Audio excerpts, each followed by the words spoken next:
Jeff is coming out, I said, look, I've got some people that may be able to help. Jeff came and stayed with me, actually, in my guest house that time. So I had all these people coming over. Mark was one of them. And Mark Walters is the sanity. I came into Darkstar after it was nearly finished when I met Jeff. I'm the insanity, and he's the sanity. What really intrigued me was that this was story-driven. It was a story-based thing, and it wasn't developed out of, we've got this loose, because I've worked on a number of video games for Shrek, Spider-Man, all kinds of things, and I was at Activision, and Tony Hawk, other stuff like that, and those always grew out of, let's figure out what the game mechanic is. We have a loose idea of like a story or a setting or a narrative, but let's figure out some game mechanics and then we'll go from there. And usually it was whatever game mechanic was finished first would get all the attention, and no matter what was planned before that, the process sort of organically drew itself to that, and that's what would draw out the game. This was one man's unique vision that came out of a story, completely out of a story, and it stayed with that, and that's what drove everything. And it stuck to that vision and did it. So its process is much more like a movie rather than as a video game's developed. I don't think it was developed in any way similar to how video games are normally developed. It was developed like a film's developed. I'm too close to it. I realized very quickly he could see the project from a vantage point that I couldn't, and still can't. I've worked at all kinds of things, but mostly as an art director, and sometimes a writer, sometimes director.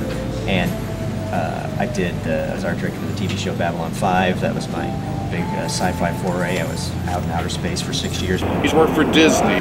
And I've done sitcoms like The King of Queens and other television. He's an artist, he's an art director. I also worked in video games, and I worked at Activision for a number of years as an art director, and I was a cinematic director and writer. I found that a lot of the Hollywood people I dealt with were kind of one-trick ponies. Voiceover, direct motion capture. You listen to a guy like that. And in all those years, I never saw anything like Darkstar. I was always hoping I would, but I never saw the combination of like film and interactivity blended into one thing, and that's what this is.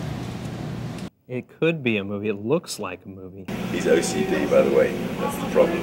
I am OCD and kind of compulsive about how things should look. As we're beginning to do pre-production work, the guy I'm working with, Roger, he actually taught me how to use my CGI software. He's like, I don't know if I can do what you want. I said, just give me that. And pretty soon I'm doing it myself. I'm doing the models and the animations. I'm editing it and doing the After Effects works. That's kind of how all that evolved, where the one-man show occurred. It wasn't intended to be that. It's just unheard of that someone could pull this off all by themselves and do this. And it's really inspirational. It should be inspirational to artists and storytellers and so forth everywhere. You don't need, Paramount Pictures or whatever to tell you what to do. And that's what I really admire about it, and I really admire Jeff's tenacity to just keep at this and get this done. And he did it without really knowing what he was getting into. I mean, he built this interactivity sort of by the seat of his pants and he just figured out a way to do it. He wasn't a game developer, and he just took what he knew and he pulled this off. And the result is stunning. None of these people met. They weren't even in the same shot together, but we had to orchestrate it to where it looked like they were. I think it's incredibly selfish of Jeff to do all of this on his own and put hundreds of technicians out of work and post-production houses that closed because they didn't have this work to do. That's his choice. That's what he wants to do. I've always been fascinated with time travel stories, and they've been done in a lot of ways, starting with H.G. Wells, going all the way up to Back to the Future and things like that. And I love the ideas of these paradoxes and also stories about redemption.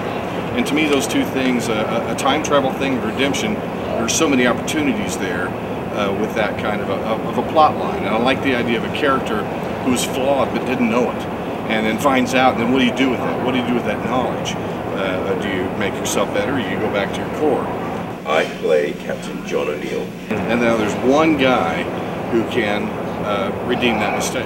And this is the character that you play also in the game. And we're dealing with one very flawed guy who's alone and has everything lined up against him to fail. You wake up after being in a cryogenic chamber for 312 years. One phone call and Clive said I'm in. So he became John O'Neill. I fly him to Springfield, Missouri. So they had this green screen set up. He had just finished a TV series in Canada called Star Hunter. The producers had a lot of fun killing me in 29 different ways. A word to the wise on a derelict starship hanging on the edge of nowhere. Goodbye, John. A bizarre wrong turn and a maze with no cheese at the other end. Another fatally stupid move, John. You never cease to amaze me. You never fail to disappoint. 2.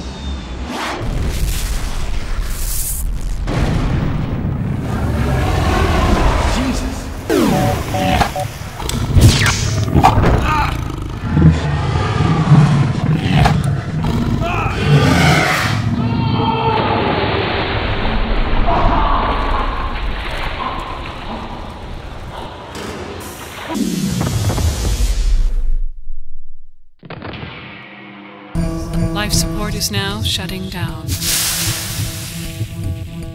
Pain, agony, and a lingering death are the fare, and it's a seat for one with reservations in the name of Captain John O'Neill. Another fatally stupid move, John. You never cease to amaze me. You never fail to disappoint. Sorry it has to be this way, but there is, of course, the lovely Miss Palmer.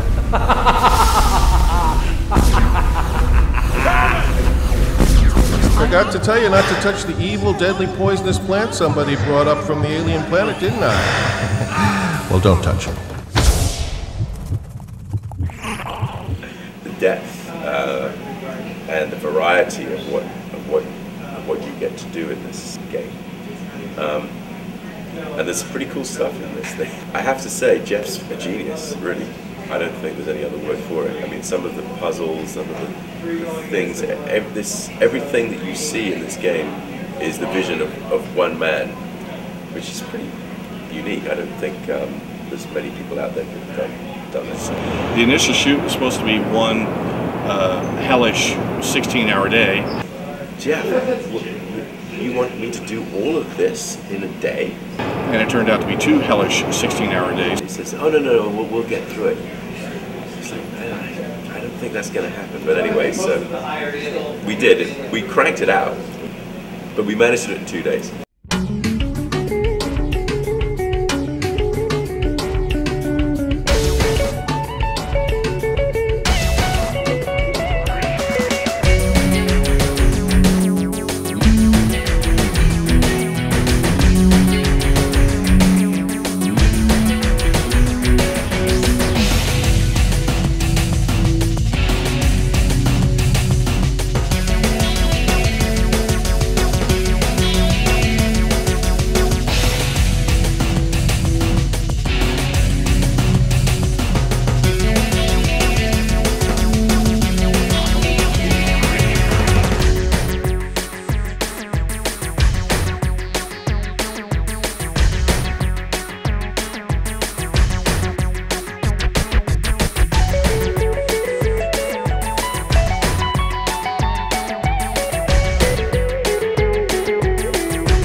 First day he was sick, which was awesome because you could see it in his character when he's acting. I mean, he's got this feel like a guy who just got out of cryogenic sleep and hadn't slept, you know, really well, like had horrible dreams for 312 years. It worked for me, so I was glad he was sick, and I actually put stuff in his coffee to make it worse, and it worked. And I didn't let him shave either for a week before, so.